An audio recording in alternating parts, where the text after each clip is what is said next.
Good observation. He said it was only one chapter.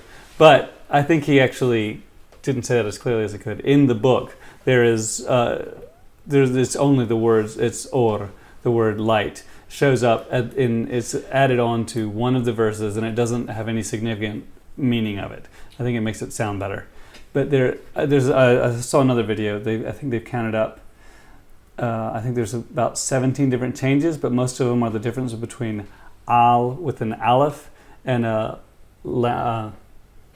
I've been out of Hebrew for too long. Aleph and a lambda. What? Not lambda's Greek. Lem, and then an ayin and a lem. But it's a preposition, and it doesn't change the meaning of it either.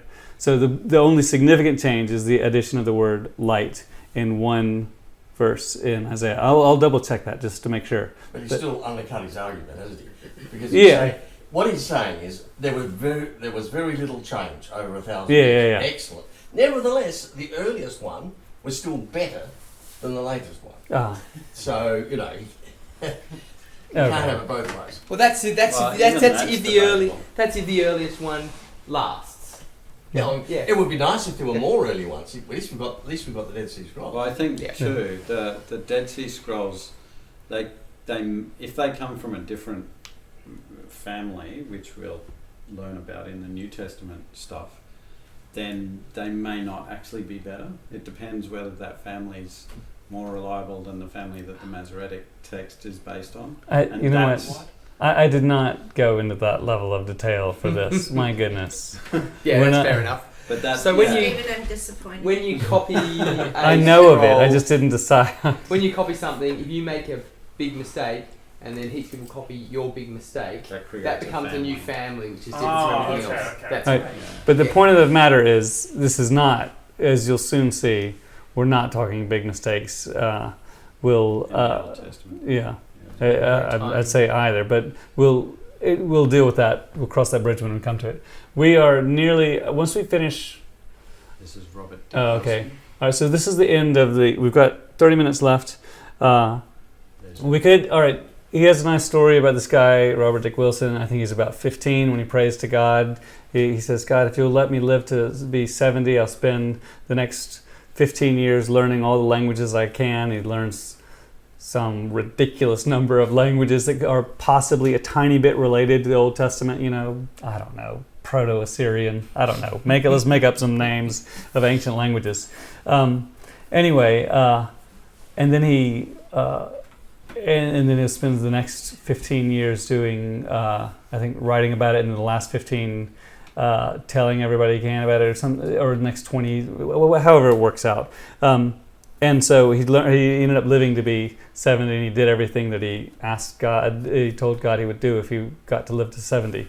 And he basically devoted his life to studying the scripture and explaining the value of it. There's some good lectures, and the largest point that he makes, though, is that if you go back they have some ancient records of the kings of the various pharaohs of different kingdoms in that area, and you cannot recognize their names based on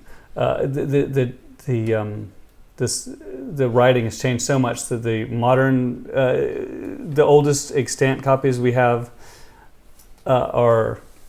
How shall I explain this? Anyways, the spelling has changed incredibly over a period of several hundred years, right? To the point that you can't recognize it's the same guy.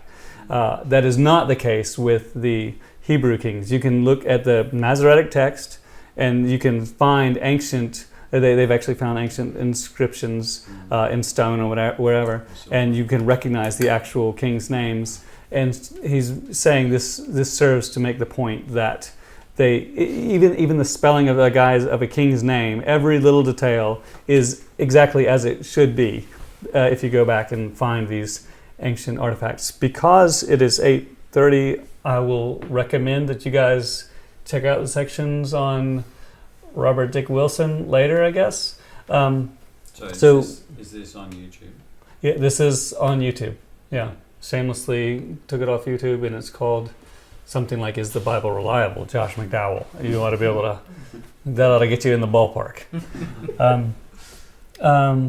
And obviously I wanted to focus particularly on, he went into a fair bit of detail on transmission, so that's what we want to talk about. So that should have us pretty well covered. But you can't talk about the transmission of the Old Testament text without talking about the Dead Sea Scrolls, because it is prior to the discovery of the Dead Sea Scrolls, it was common for people to say it would have changed so much. They probably wouldn't even recognize what they're looking at today. And then no one says that now. So you've got 3 letters over a period of 1,100 years, which is not too bad, not too shabby. So we're going to fast forward quickly into the New Testament. Where are they? Bill Mounts? Yes, the Bill Mounts ones.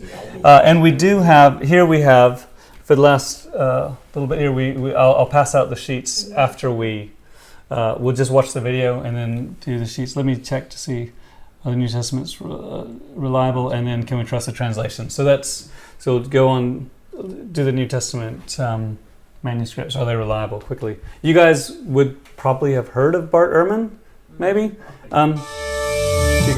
Anyways, he's the latest iteration of one of the critics who says you can't trust the Bible. Look, he even quotes the thing, there may be as many as 400,000 discrepancies in the text of the New Testament, but there's only however many thousand letters in the actual New Testament. There are more discrepancies than there are letters. Is this the guy that I used the other morning? No, probably not. Okay. Yeah. No. Anyways, so let's see. He's because this is the 7-minute sermon or whatever it is. He's only got 7 minutes, so you can. It's twice as long as. Yeah, he's putting twice as much as Josh McDowell's. That's right. But I will recommend the work of Daniel Wallace to you. They've had some debates, and it's pretty. Once you see things in context, it certainly changes the way you look at it. But he does a good job of reframing of giving things their proper context just here. So we'll have a look at Bill Mounts, the man who wrote my Greek book.